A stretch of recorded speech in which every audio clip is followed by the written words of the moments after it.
स्वागत है आपका ESS न्यूज़ में। चलिए खबर को शुरू करते हैं। 1 अक्टूबर 2025 से हमारे देश में कई नियम लागू होने वाले हैं और सरकार और अलग अलग संस्थाओं ने इस नियमों को इसलिए तैयार किया है ताकि आम लोगों की सुरक्षा बढ़े, धोखाधड़ी रुके, निवेश और रोजगार बढ़े और देश की अर्थव्यवस्था मजबूत हो। इन नियमों में सबसे बड़ा बदलाव ऑनलाइन गेमिंग के क्षेत्र में होगा, क्योंकि अब तक बहुत सारे लोग मोबाइल या कंप्यूटर पर ऐसे गेम खेलते हैं जिनमें असली पैसे लगाने पड़ते हैं और जीतने हारने पर पैसा मिलता है। कई बार ऐसे गेम में कंपनियों पैसे नहीं लौटाती या फर्जीवाड़ा करती हैं। 1 अक्टूबर से नया कानून लागू होगा, जिसके बाद जो भी कंपनी ऐसे पैसे लगाने वाले गेम चलाएगी उसे सरकार से अनुमति लेनी होगी और उसके सभी नियमों का पालन करना होगा। इसका फ़ायदा ये होगा कि अगर कोई कंपनी धोखा करेगी तो सरकार उसे रोक सकेगी। यूजर को अपने पैसे के बारे में साफ साफ जानकारी मिलेगी। बच्चे और युवाओं पर भी नज़र रखी जाएगी ताकि वो ज़्यादा पैसा ना लगाएं।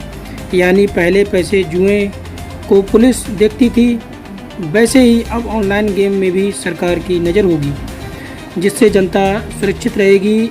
दूसरा बड़ा बदलाव राष्ट्रीय पेंशन सिस्टम यानी NPS में होगा, जो एक ऐसी योजना है जिनमें लोग हर महीने थोड़ा थोड़ा पैसा डालते हैं और रिटायरमेंट के बाद पेंशन के रूप में पाते हैं।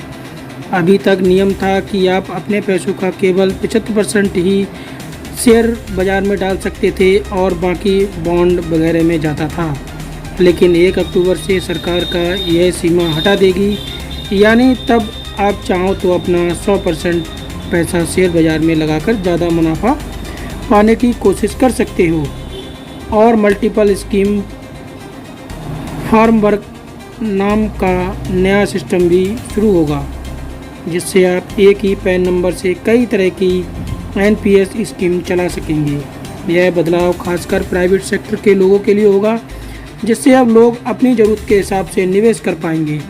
लेकिन ध्यान रखना होगा कि शेयर बाज़ार में जोखिम भी होता है, इसलिए सोच समझकर निवेश करना चाहिए। तीसरा बदलाव रेलवे टिकट बुकिंग में होगा, क्योंकि अक्सर लोग टिकट की बुकिंग में धांधली करते हैं। किसी ट्रैवल एजेंट के पास 100-200 टिकट एक साथ हो जाते हैं और आम यात्री को टिकट नहीं मिल पाता। इसे रोकने के लिए भारतीय रेलवे ने नया नियम बनाया है। 1 अक्टूबर से जब समान आरक्षित टिकट खुलेंगे, यानी जिस समय सबसे ज़्यादा भीड़ होती है उस समय पहले 15 मिनट के लिए टिकट बुक करने वाले व्यक्ति को आधार से पहचान करानी होगी, ताकि इसका मतलब तब अगर आप असली यात्री होंगे तो आपको आधार से टिकट बुक हो जाएगा और दलालों की संख्या घटेगी।